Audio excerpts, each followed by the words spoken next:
This is Tuesday, 10th of January 1995.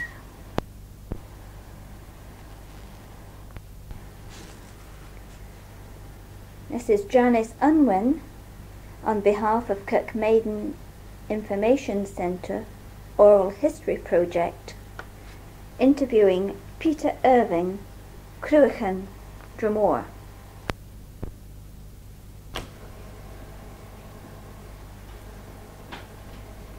I'm really an incomer to this parish. I was born in Whithorn and came here in 1914 to Hallyholm, which was just in the process of being built.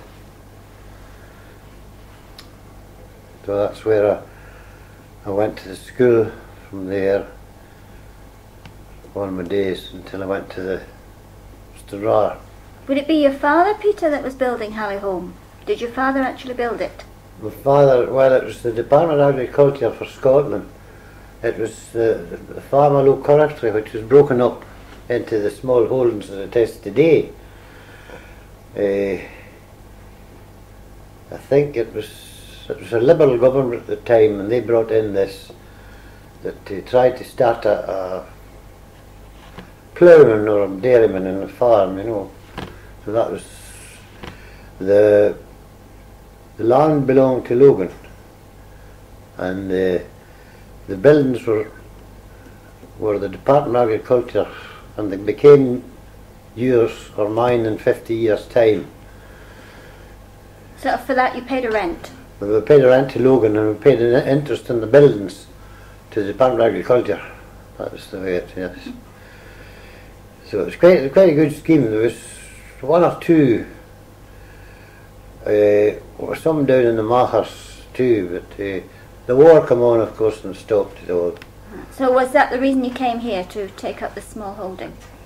Aye. Your father came here? They had a small farm at Glasopton, which was too small, and the family were going to get bigger. And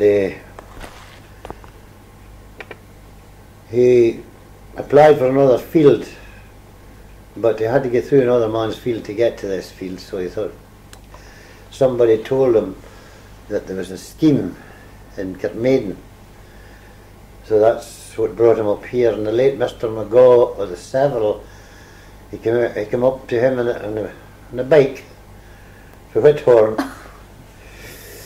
stayed the night with him and saw Hallyholm, and thought he would just take it. And who were your neighbours then at this time? Who took the other holdings? There was a Mr. Stewart, Jimmy Stewart's uncle it would be from the Clash. He was in where Tom Haney is. That's the name of that place is? Mid-Correctory. Mid-Correctory. And Mr. and Mrs. Preston were in the big house, Correctory House. And a Mr. McGarva was in Sandy Point, and Mr. McCarra, White Hill, and Mr. Blackwell, Kilstay, and there was a Mr. Mangle had Seaside Cottage. It was a holding too. Mm. So they were quite small, really? Aye, the Hallyholm was 67 acre. They're all about 50 or 60 acres. Mm-hmm. Except Mr. The Preston's was a double holding. It was the biggest. It had about 120 acre, I think. So. And your father was a dairyman, did dairy cattle? Aye, we started with 25 cows, I think he had. But in his spare time, he carted sand and bricks for the building of Hallyholm, and we stayed up in where Tom Haney is, because that was the dairy house. It was already built until Hallyholm was built. So he had you had to take the cows up and down the road to Hallyholm fields up to the Correctory night and morning to milk them. And then through the day he carted sand, gravel off the shore, So he was pretty busy. And did you do silage and things like that in those days? No. Or no? No silage, no turnips and corn, straw. What did you use for winter feed then? Well, we had the straw and turnips, and we had to buy concentrates, you know, for the cows. But no, it's different nowadays. It's all silage. And how many were there in your family, Peter, at this time? There was 5. I had 3 sisters and a brother, and they're all gone with myself now. So, however, we had good times going to school. We walked to school in these days, no buses. We knew every bird's nest. And every wild flower, we had to gather up the wild flowers. The old schoolmaster, Mr. Davidson, was very keen on these things. So I was there. And we took 2 slices of loaf, that was for dinner. Butter and jam. And did you have to work on the farm as well, do your little jobs? Oh, I had some wee jobs to do, but not very much. Did your father employ anybody? He employed a man. He had a man, Jimmy Kane. He had him for I think he was with him in the teens of years. And then when I started farming at Hallyholm, I had his brother for another 20 years until he died one day very suddenly. But during that time I went to Creek Park for 10 years to my brother. To work? He was your older brother then? He was my older brother, and it was a holding too. They belonged to Logan, and my sister and him, they were in the holding that time, and she got married, and they insisted that there must be another tenant.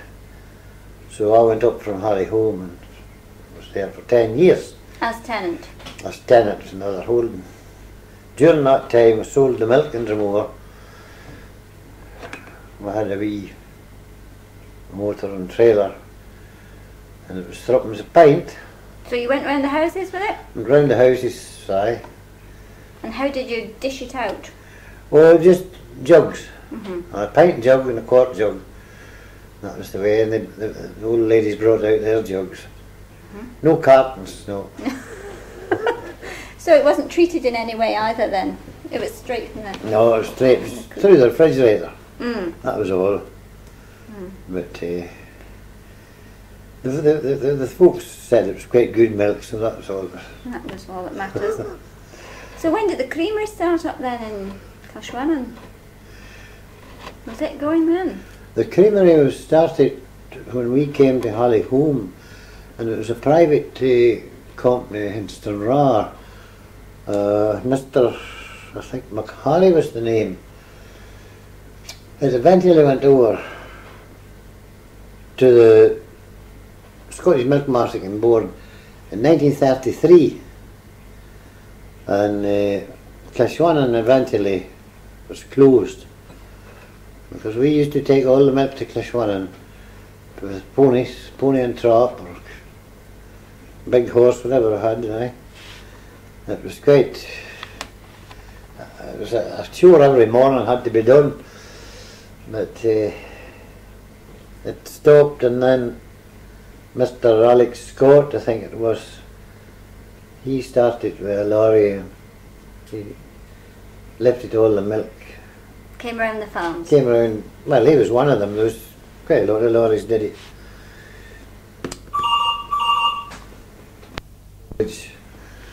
And there was no more bother taking it to the creamery after that. So. And you got a set price from the... Well, aye. Go to the milk marketing board? It was very, very low. It was down to 4pence a gallon in the summer months before the marketing board started. And when they started, it went up up to about a shilling a gallon and so forth. After that it went up a bit. But So it was a benefit to oh, the it was a farmers. benefit, a big benefit. Mhm. There was farmers just about bankrupt at that time. If it hadn't been that someone come through the First World War, you know, that they made some money then, but they wouldn't have been able to carry on. Mhm. But I enjoyed the milk selling. It was fine. Well, you would know everybody in the village at that time if you were Aye. going around, but it would take a lot of hours to do it. It took me the forenoon. Mm. Mm-hmm.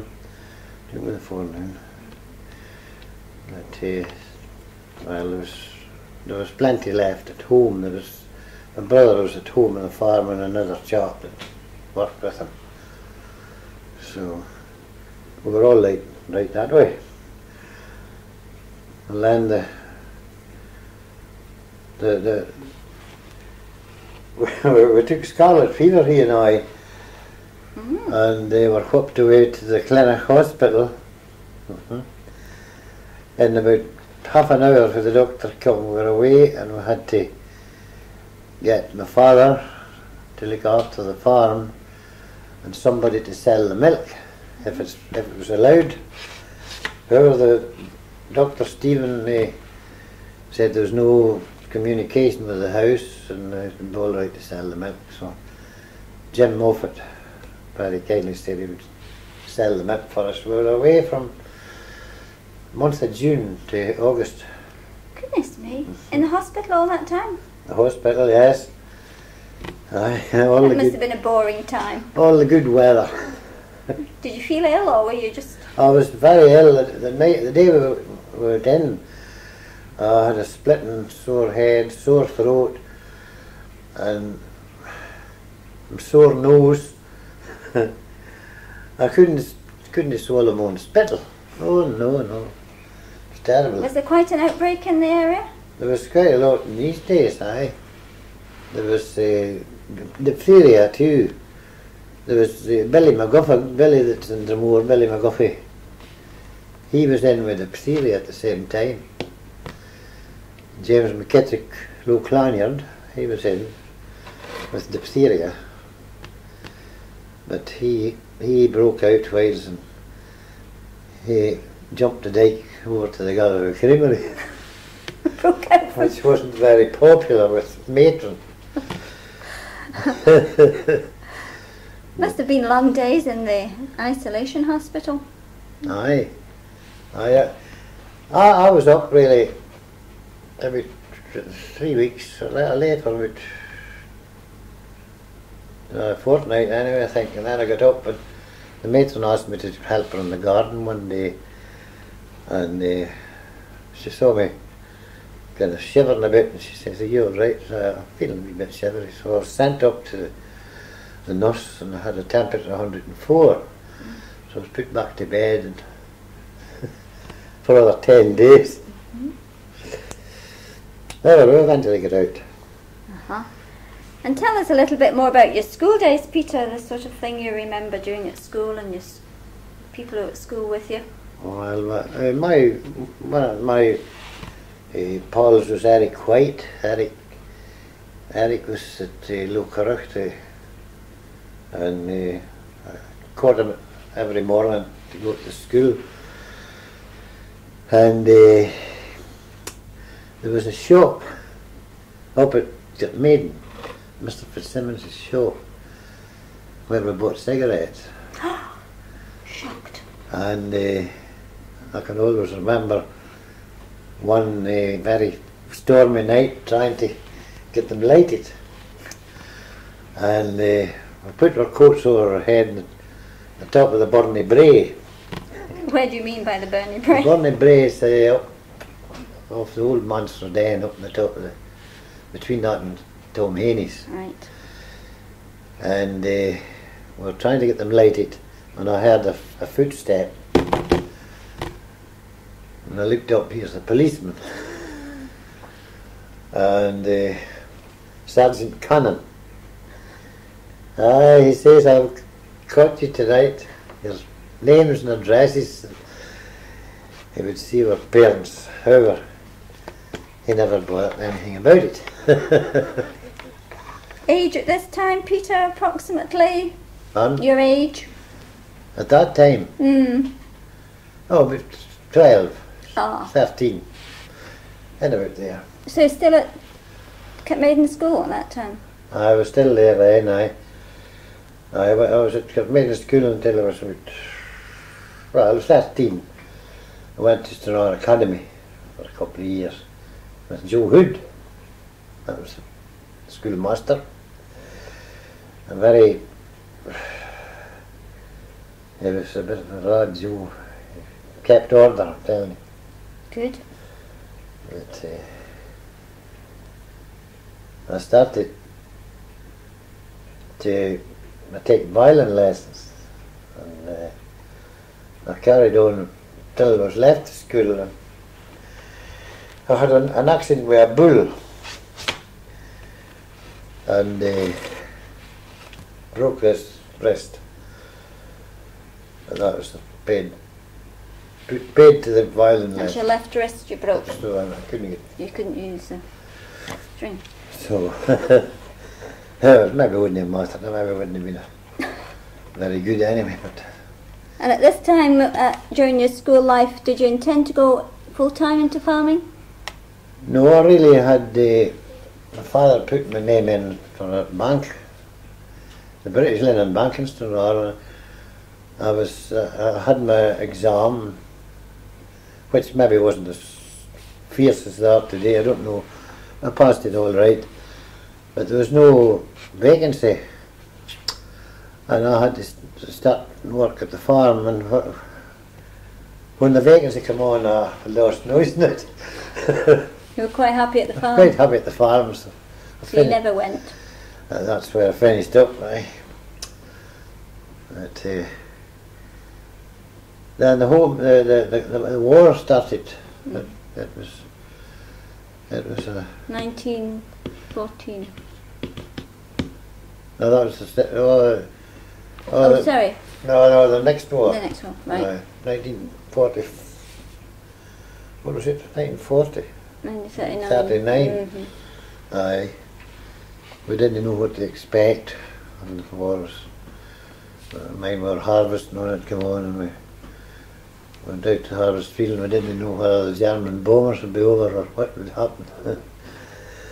However, we had it was quite a good time in our life. There was no much danger, you know.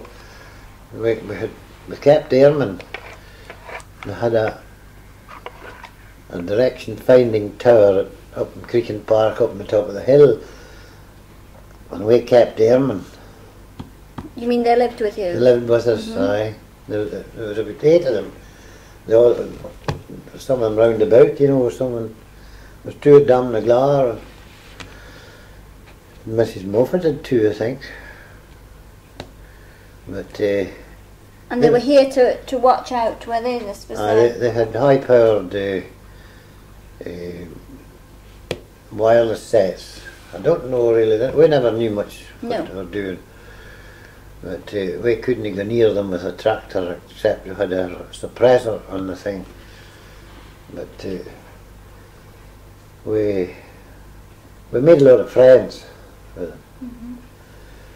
How long were they here for then? We were here to the war was beginning to show signs of letting up. About, I think 1944. They went away then, and we missed them.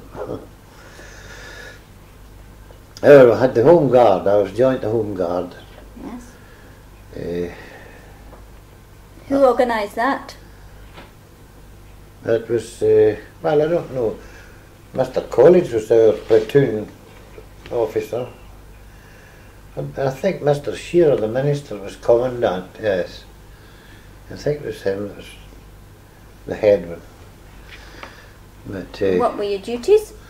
We had to train. We had to train first. And it was a bit of a farce too, you know, but our duties really was to man the some of the points down in the shore. Some of the crossings, you know. There was one up at Domnaglar, there's a crossroads there, we had to man there and top of the street. Just you had to show your identity card. There was one at Ardwell, I mean, and that was some of the duties. I had to learn to handle a rifle. When we got them, we didn't get rifles till the war was nearly finished. Brush shafts. That's what we had. And they have a uniform? We had a uniform, yes, and a great coat. Well, our duties at night was every 3 weeks, I think it was. We had to go to our posts up. I went to the Muntloch Hill. That's up at West Muntloch. There was 3 of us, William McClure, William McCubbin and myself, and we took sandwiches with us and tea, and we had a wee hut we went into, and we told stories, ate sandwiches and drank tea. We were watching for unidentified aircraft. That was our job. Did you ever see any? We never saw any in our time. But I heard wee John McGuffog saying that one night there was one went over and he didn't know what it was, and they had to knock up Mr. Jimison on the farm to phone West Fruch. There was false alarm. But I can remember one night Billy McClure was very sleepy, and he thought he would have a sleep. But he says, if I sleep, don't let William McCubbin away, for as sure as anything, he says, when it comes 3:30 in the morning, we want away to the milking. And he says, he can't see in the dark. So I said, all right. So Billy fell asleep, and it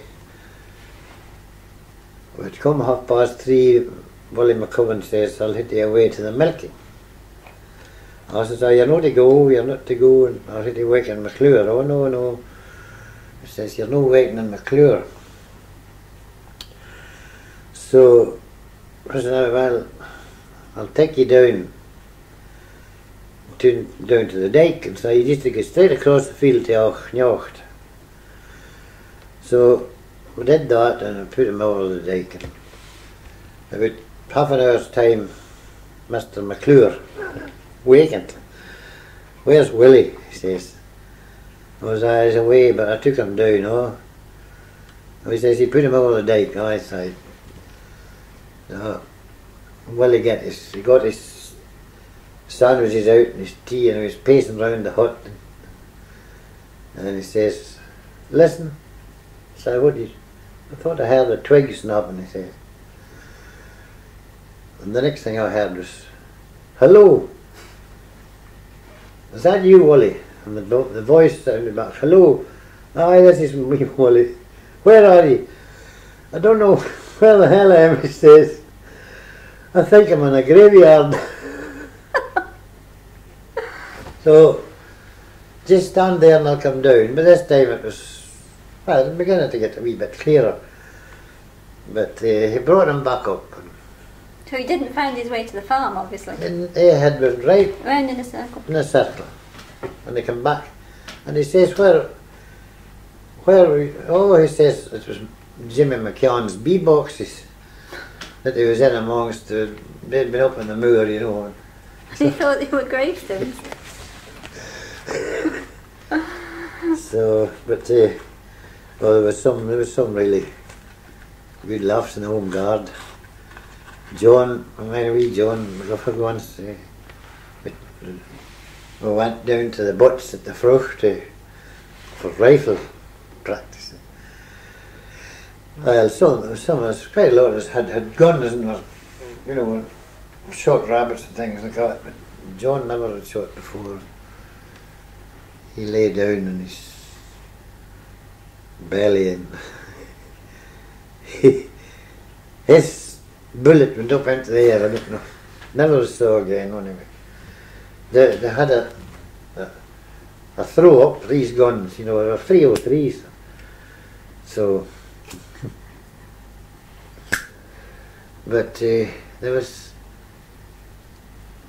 I'll get out of the Home Guard because they needed a stretcher bearer, and I had happened to have a St John's first aid certificate, so I had no bother. Where was this post, this stretcher bearer? Where did you have to go? Oh, just the same bit. We just met. Well, I think it was down in what's now the boathouse, you know. At the harbour, Drummond Harbour. Scots. Oh yes. Right. We met there. The Home Guard met there too. But there was just there was about 6 of us, I think, in the stretcher party. Well, there was less meetings than the Home Guard. They met every week, I think. But I was quite pleased to get at the stretcher party. Were you ever sort of used officially for a casualty? We had practices. There was the Home Guard had invited some of the Ardwomen up some nights, and they had to take a farm or whatever, and if there was casualties we had to pick them up, take them to the church hall where the VADs were. That was all the girls from Dromore and nurses, and they always they were ready for them when we took the casualties. So VAD stands for voluntary accident. Aye, something. Like detachment. Aye, something like that. I think it was. They weren't often needed. There was an aeroplane, a French-Canadian aeroplane, come over Creek Park one night in the fog, and it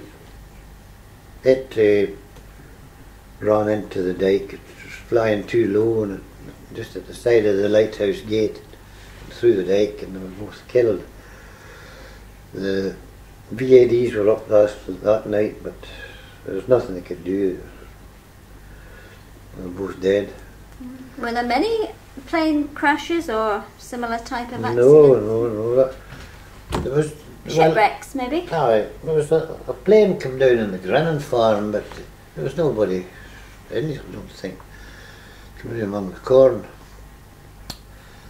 And there was airmen stayed in Dromore, and there was one of them, I can remember, he lived in Westfield, and he went away on a flight one Saturday afternoon, I think, and they crashed about New Luce. He was killed.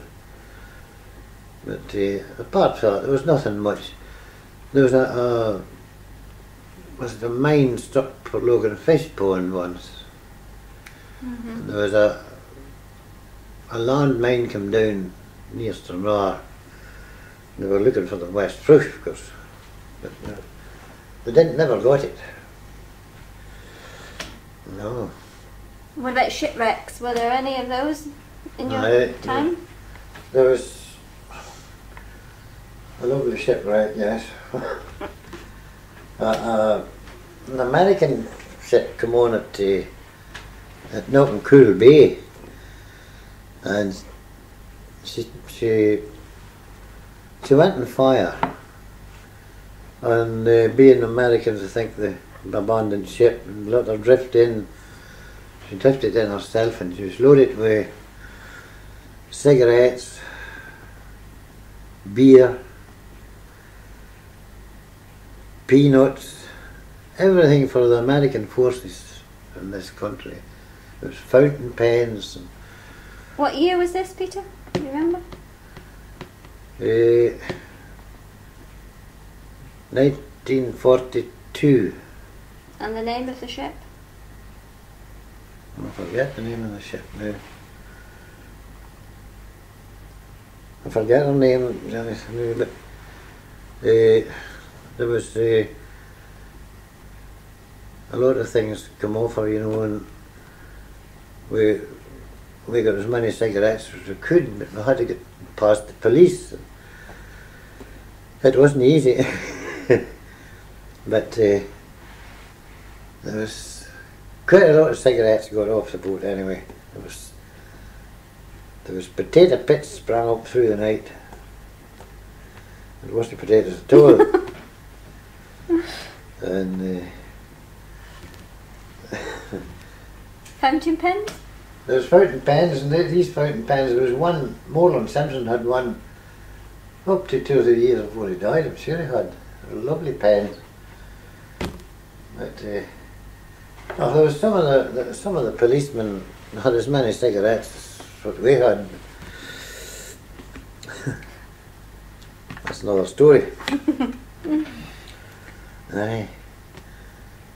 But they were quite good days, aye. I'll come off with about 3,000 Cigarettes? cigarettes. That would keep you going for a day or two. Mm-hmm. Tins of beer. Mm-hmm. It was the first tins of beer ever I saw. So Huh? they were all right. Most of them was all right. It was an odd one maybe. See, they come off the boat and they were rumbling about on the shore. Mm. Some of them got hold, but the ones that was hold, you knew that they were all right.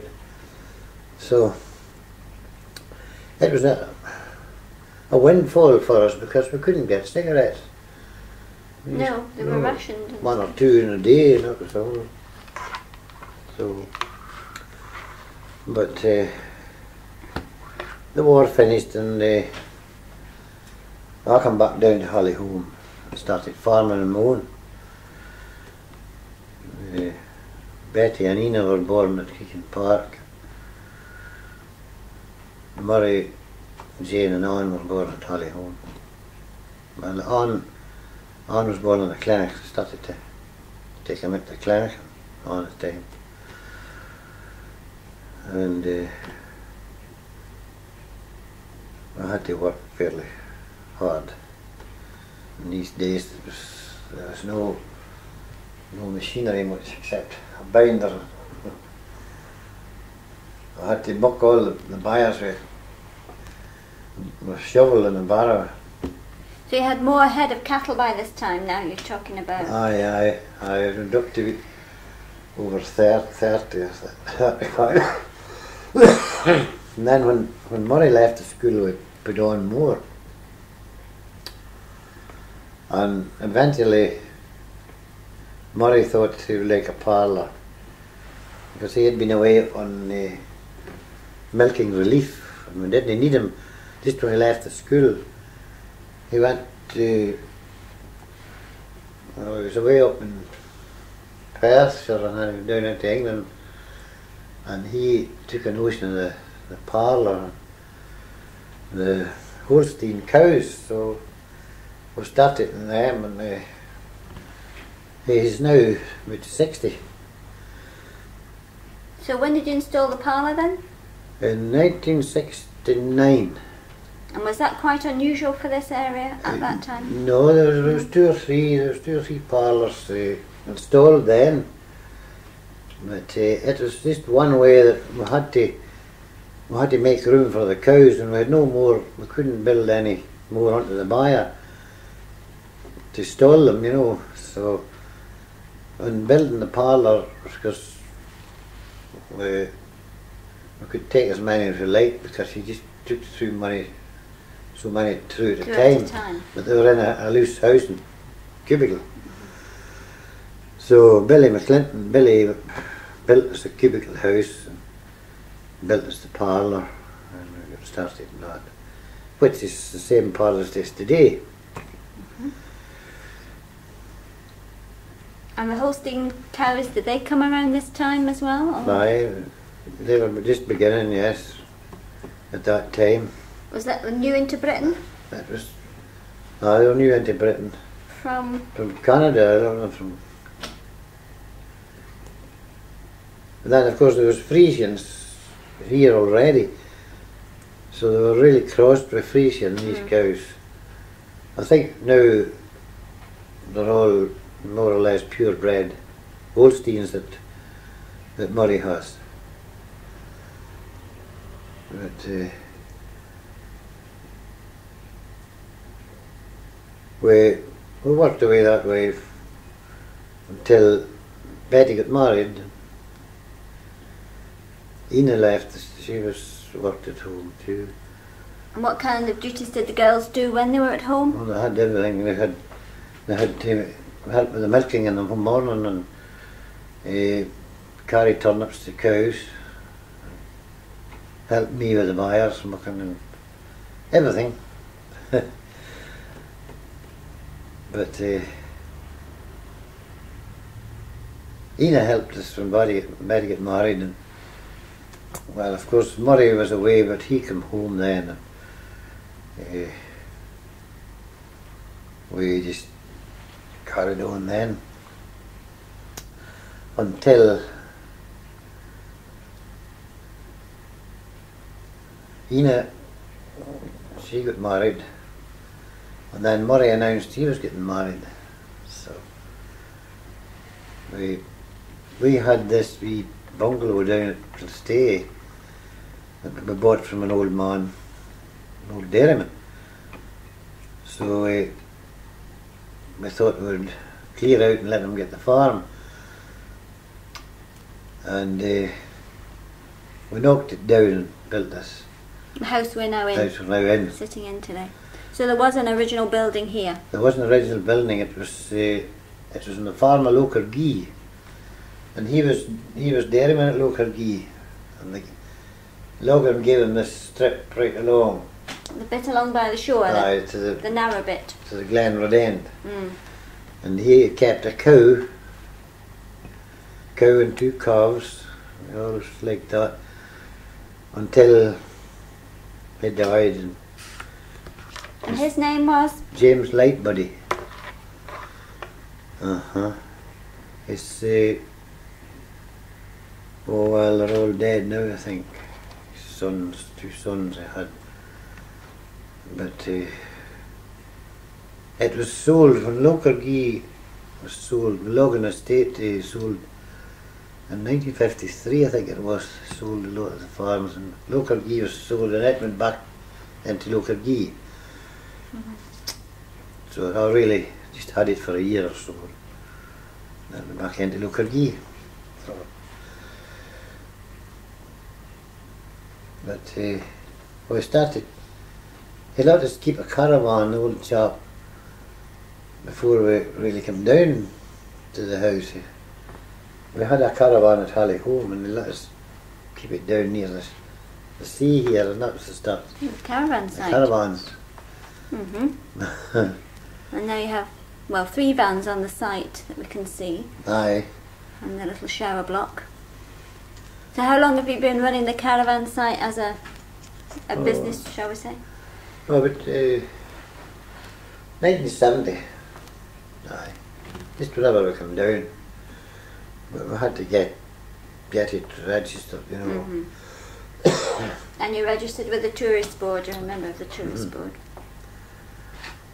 And I still can't get the Belty Galloway yet. Still a goose. I fought for the Belty Galloway, which I thought they had won, but they still send the goose yet. So. Now you've had many years involvement with the church in Dromore. Would you like to tell us a little bit about that? My sister Jean was organist, Mrs. Alexander it was. She was organist when I was about 14. Then she wanted a choir. And she gathered up 1 or 2 choir, Moreland Simpson, Sissy McKee, I can't remember them all, but my brother James, And when I left the school, I was told I was to come in 92. I was 14. I'm still in it. That'd be how many years? 60 plus. 60 years. Hmm? Well, it's been very enjoyable. I wouldn't have been in it so long if I hadn't enjoyed it. No. And if you couldn't sing? Well, Obviously you learnt music anyway, didn't you? If you said you played the violin, so you were interested in music. I was very interested in music, yes. And all the family have had an interest in music. Funny thing, in these days it was all the soul fa, which I still use. We never were learned staff at the school in these days. It was all soul fa. Therefore, well, Mrs. Andrews, she reversed back to the soul fa herself. But we have had some very good choirs. Still a good choir. But we had Mr. Black, the schoolmaster, as a conductor. He was to go ahead chap. We did parts of the Messiah. Quite a lot of stuff. And did you perform anywhere other than in your own church then? Just in Eastern Roar. We went to. They had the competitions with Eastern Roar. That was all. With other church choirs? Aye. That was all. Except an old concert in Dromore or something like that. And had however, I'm still there, and now it's Betty that's playing the organ now. I'll not get clear out for a while. No. We need you. And apart from the choir, you've been an elder of the kirk for some years too? Oh yes, since 1946. Right. And the minister at that time would be? Mr. Andrews. Mr. Andrews. Mr. Andrews, aye. Mr. Andrews. The ministers that I've had, I started with Mr. Alexander. He went away, and Mr. Muir was the next minister that came. Mr. Muir, in my young days at the Sunday school, it was Mr. Muir, which we all liked. And then Mr. Dilfillan, who is Ian McLaughlin's grandfather. Oh, yes. He was here for 10 or 12 years. And Mr. Shearer was here during the war years to 1943, and Mr. Andrews came then. And of course all these ministers would have lived at what we call the old manse, the Kirkmaiden Old Manse. They were in Ardmore. Oh, Ardmore. This was the Free Church. Oh, right. The Sorry. old Free Church, which is now Dromore. No, the ministers in the High Church was. Well, we didn't go to the High Church, but it was Mr. Richmond, Mr. Honey. They used the other manse. They used the big Right. manse. No, that was built for the manse for the Free Church. That would be 1903 when that church was built in Dromore. And Ardmore is the house that Mrs. Copper now has. That's right. There's been a few tenants in it since. Yes, when did it cease to become a manse then? I forget. It'd be when the churches joined. They joined in 1930.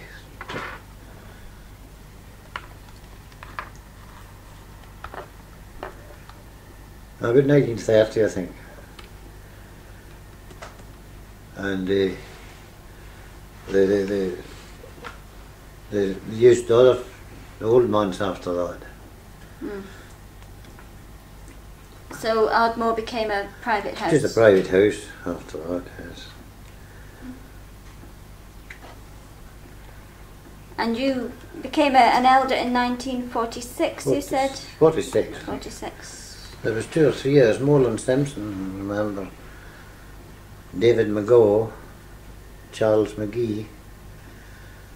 They became elders at the same time. In those days there were no women, of course. No. Oh no, they wouldn't have women in these days. I don't know what they would do without them now.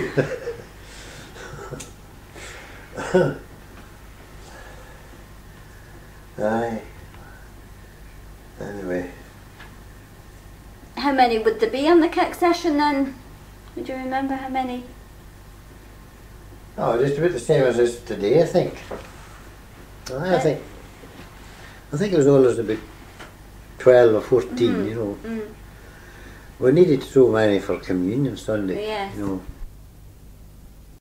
To Port Logan in these days as elder, and also to Raleigh, Killumpha.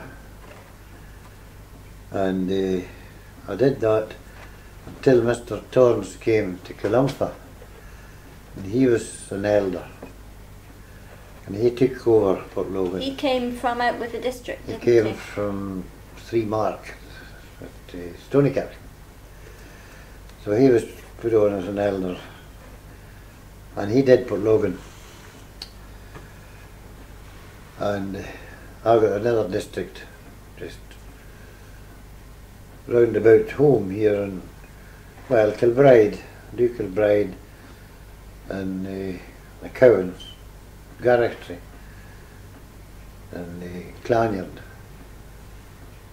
Hallyholm, and Seaside. That's what I do today. But well, you will have seen 1 or 2 changes in your time at the church, Peter. oh, a lot, yes. There's quite a lot of the old folks away now. That's right. And unfortunately they're not being replaced by the young ones. But of course the population of the area is Well, it's going down now. There's too. quite a lot of empty houses. All the farmhouses were occupied in these days. With farm workers. Court houses. And nowadays they're empty holiday homes or whatever you have. And then there's quite a lot of houses in Drumore empty There are. for sale. So, but we had some good times in the church, in the choir. We had quite a lot of choir outings and choir parties at the manse. And we played some nice games. This will be when Mr. and Mrs. Andrews were at the manse. Mrs. Andrews. And she always had a big supper. But we had quite good games. So very good at organising everything like that. Would you like to tell us about some of these games? We had one which I forget the name of it. But we had to go and hide. Is this sardines? Sardines. Sardines. That's it. We had to go and hide, and there was 2 appointed to look for us. You know, and we were all over the rooms in the house. We were in full beds and everything. You had your partner, of course. Oh, I see. Oh yes, you had your partner, and you hid somewhere until you were found out. That was one of them. Oh, they had some pencils, you know. You had to do quizzes and that. There was Musical games too, I should think. musical games, musical chairs, yes. I had all that. Sing songs. And plenty of sing-songs, because of course it was the choir, and that was one of the highlights of the evening when we started to sing. And Mrs. Andrews would play, no She doubt. played the piano. I was doing a job up at the manse when Mr. and Mrs. Andrews came, where a chap, he was an evacuee here, Eddie White, who now lives in Sandhead, and this was in 1943. They took all the gravel from the manse. It was in a bad state, and Eddie and I buried it away with a barrow, and while we were at this, the piano came to the manse, and Mrs. Andrews and Mr. Andrews, they just were getting things into the house, you know, and I thought this was great. Mrs. Andrews started to sit down and started to play the piano, so they were all right for a pianist. So she certainly has proved herself since that. Uh-huh. I'm still in her hands yet, in Operatic Society. Oh yes, of course, yes, you've been a member of that for a few I years remember too. that since 1970 or Was it in being long before that, or is that about the time it started? There used to be an operatic society in Stranraer when I was a boy, and it gradually petered out. Don't know why, whether it was the war or no, but it was down in the old Empire Theatre. Oh, now where's that? Now it's down Queen Street. The entry is down Queen Street, below the cycle agent's shop. But you can get into it now.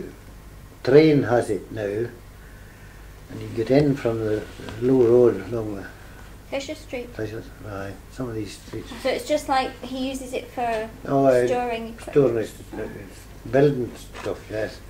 I never knew that there was an empire. Well, it was a nice slope down, not like the Ryan Centre this day, but it was a gradual slope Down to the down stage. to the stage. Oh. It was.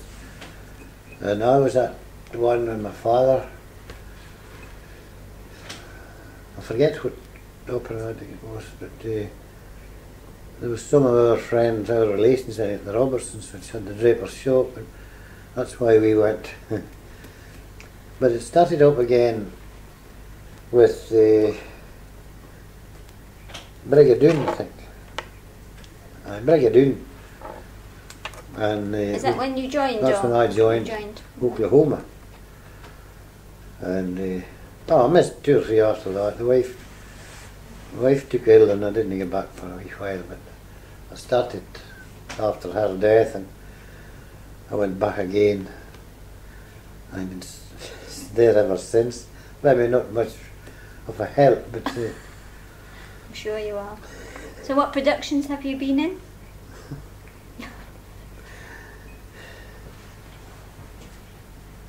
Oh, the draw's been open. Programmes have been taken out. Carousel. Yes. Oh, there's just something. The Merry Widow.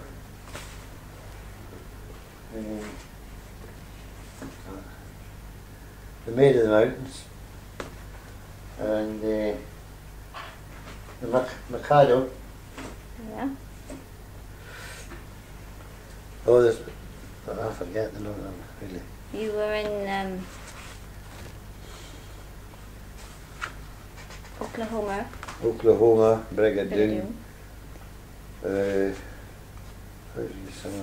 No. South Pacific. Have you done that?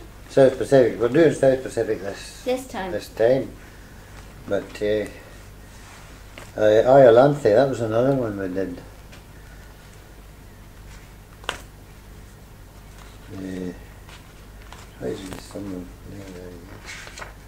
No. So obviously you're very fond of music and singing of all kinds. Oh, yes. Well, I was always fond of music, and they were always crying out for men in the operatic side, so that I was made very welcome. But What kind of things did they used to use the King's Hall for in Dromore? Tell me a bit about that. Well, the King's Hall was used for dances. It was lovely floor for dances, concerts. Before the Community Council Hall was built, it belonged to the proprietor of the Queen's Hotel, Mrs. Anderson, and anything that was on, you know, she just let it to anybody that was wanting. I can remember during the war there was a boxing match one night. They got a ring for Westbrook and they had 30 bouts of boxing. There's also a hypnotist came one night and hypnotised some of the war boys. Oh, with interesting results. Well, Ross was hypnotised and he stopped Ross smoking. He never smoked again, and he had Price Ward. Price was up, and he put Price's feet in one chair and his head in the other, and he sat on him. He could bore him up, no bother. And where did the hypnotist come from? I don't know. As far as I can remember, his name was Cliff Britton.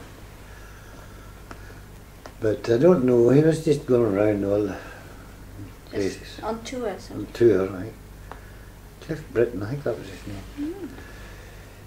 But it was comical. You didn't volunteer yourself? But for by that, there was always concerts, and these days the Nursing Association was kept up. There was no health centre. No. They had to have whist drives, dances and all for the nursing. To make funds? The tennis club too. Oh, you mean the courts behind the church? They had to be kept up. And there was other things, you know. They always had whist drives, I think. And badminton. They had a badminton club. And they played in there, and it was the best hall of the lot because there was plenty of height. So it belonged to the Queen's Hotel then originally? It belonged to the Queen's Hotel, and then Mr. College bought it. And they built on yon supper room at the front, which never was used. And he had pictures in it during after the war years. Pictures every, well, I think it was 2 nights a week or something. Showed pictures, aye. And they had dances, and oh yes, it was well used in these days. When did it go into a decline then? After the war? Oh, it was well after the war. Well after the war. It must have been the 1960s, I think. But some of his Charlie McGee, Charlie helped Robert with the hall, and he died. And after that, I think it just wound up. They stopped having the pictures. Then, of course, they were all getting older. And younger ones were more mobile, weren't they? Able to go further afield. The motor car, of course, developed, and they could go to Stranraer. The same with the dances in Dromore. We had dances to try and keep up with the community hall for years, and it turned out to finish up that we hardly had anybody came to the dances. So the young chaps went away, jumped into the car and away to Stranraer. Same with Portlogan too. There used to be dances in Portlogan Hall. Did you go to those? I know one, yes. The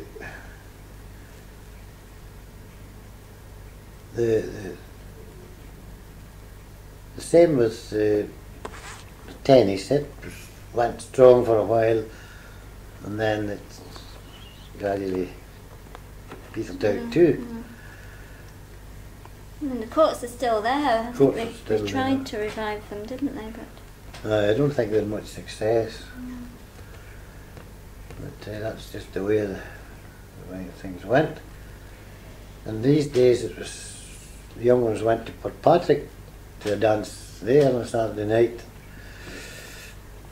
Well, there was quite a lot of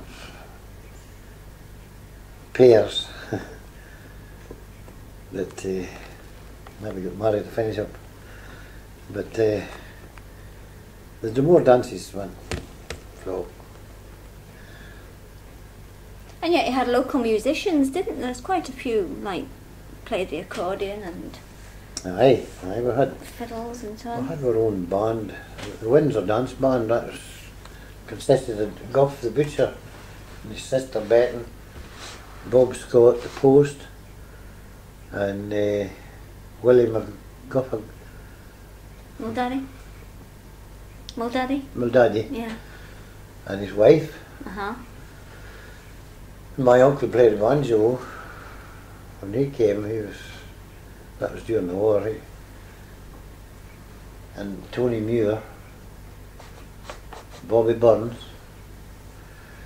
they had their own band in these days. Now there was a Blackwell's band at Port Logan. Yes, the two brothers, Johnny and Jim. Jim. Yes. And who played with them? I don't know the rest of these. No. No. Maybe just the two of them. But I was married in the Queen's Hotel Really? in the reception of the King's Hall. Mm-hmm. And it was Ronald Irving's band from Stranraer. What year was that? What year were you married? 1940. The war was on. Mm-hmm. It was, well, we couldn't get married in the church because there's no blackout in the church. It was at night. So, And did your wife, was she a local girl? well, she came from Low Ardell. That's fairly local. Very low, yeah. Yes. And where did you meet? We met at Logan. The tercentenary celebrations of the High Church. Tell us a bit about that. Where were they held? It was held at Port Logan in the grounds, and At Logan House? Logan House. They did they enacted the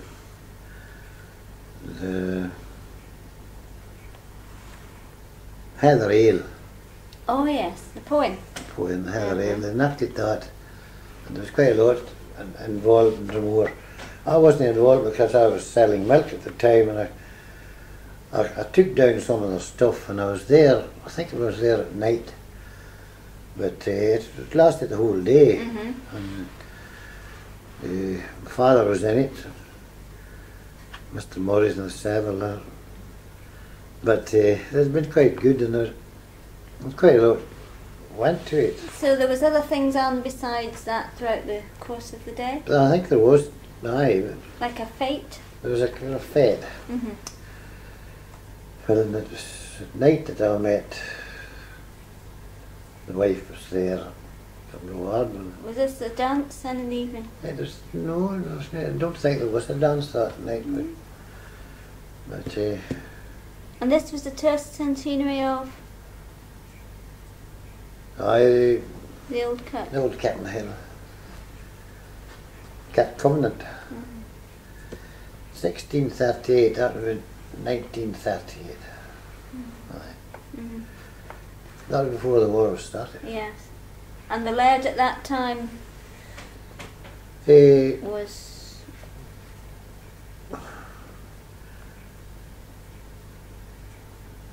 was old McDowell. I don't think St Ninian was there. No, it wouldn't be. No. So it was McDowell. McDowell, aye. Forget his first name. And were all the tenants invited? No, No, anybody could go. anybody could go. There would be a charge, you see, I think. I think there was a charge to get in. But as I say, I wasn't there, except at night. But it had been quite a good day, and it was a good day, it was good weather. I think it was in the month of May. Probably because when we had the other celebration, it was in May, wasn't it? The Aye. 350th. Aye, that's right. That's right, 1960. Aye.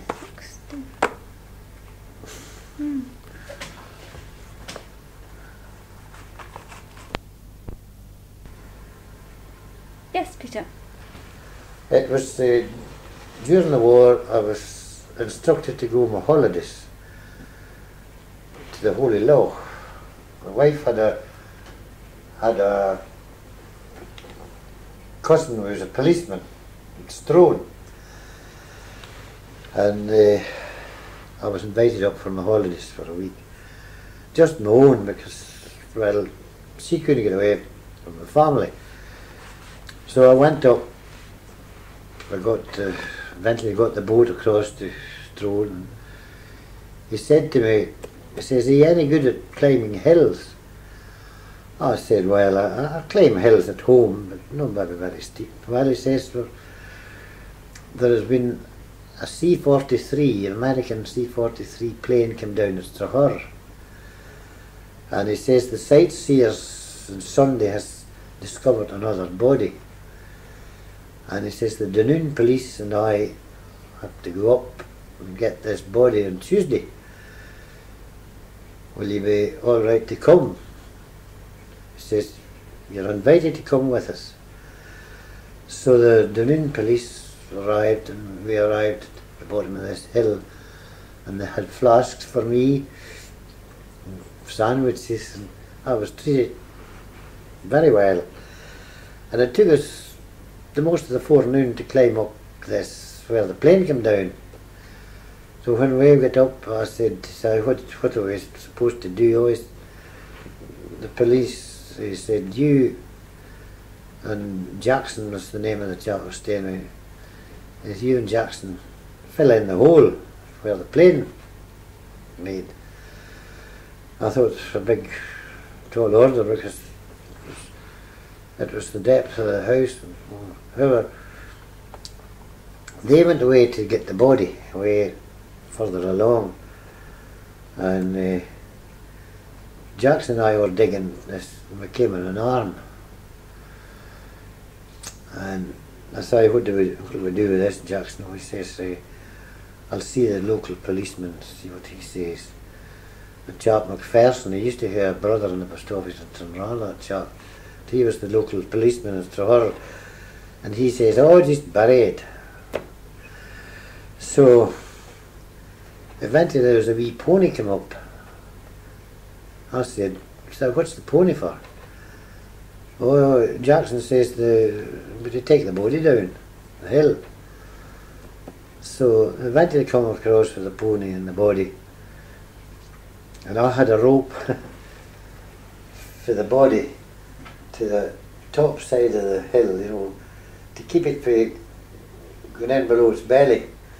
And I had to head on till we got down this hill, but it wasn't a very good footing, I can tell you. But we managed to get it down, and when we came down to the bottom of the hill, there was two big Yankees waiting in a big Yankee car, and we got the body into the boot. And this local policeman said to one of the Yanks, he says, "We found an arm." "You what?" "Found an arm." "What did you do?" "Oh, we just buried it." "You what?" "Just buried it." And he just about jumped down his throat. He said, "That'll not do." He says, "We'll have to come back tomorrow." And my cousin Jackson, "You're so and so," he says, "if you'd kept your mouth shut," he says, "that'd be no way about it." But he says, "You can go up with him tomorrow." He says, "We're not coming back." So that was the upshot. They had to come the next day for this arm, and they took it to Burton Woods. From there they flew it back home to America. Did they find out who it belonged to? No, they wouldn't have a clue. Were But there several, casualties with the plane? there was 21. Ah. 21 on board, and this was the pilot's body, I think, that had went to another part. It was Sunday sightseers that had spotted it. But it was very interesting. I enjoyed it. And we got some good tools off the plane. I still have some to this day, spanners and so forth. More excitement than you had in Kirkmaiden anyway. Oh yes. So that was one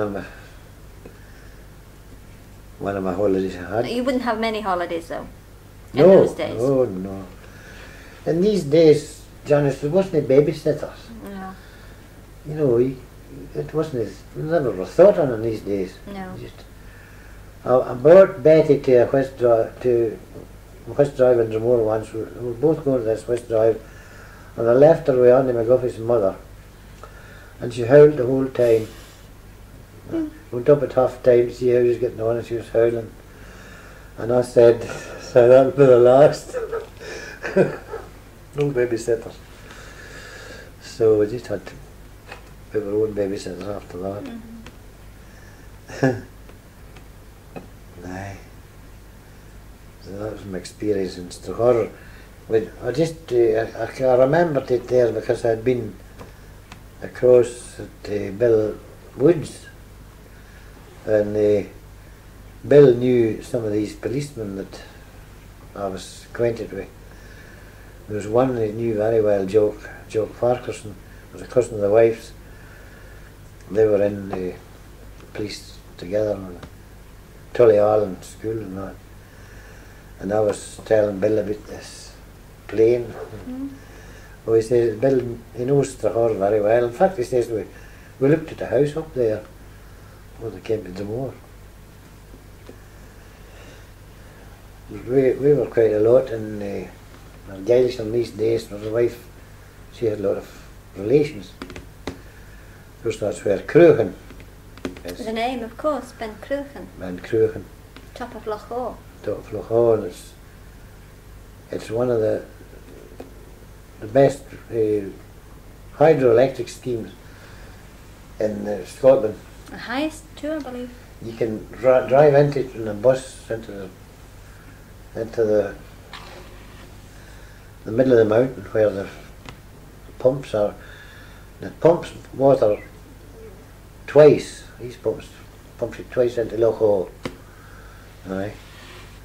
They run a bus into it once. We got the bus during the roadside or somewhere, and took us in the bus to see this. It was great. So the wife's mother was born just within seeing distance of Cruachan. Aye. So that's what she called the house. So that's about as much as I can tell you.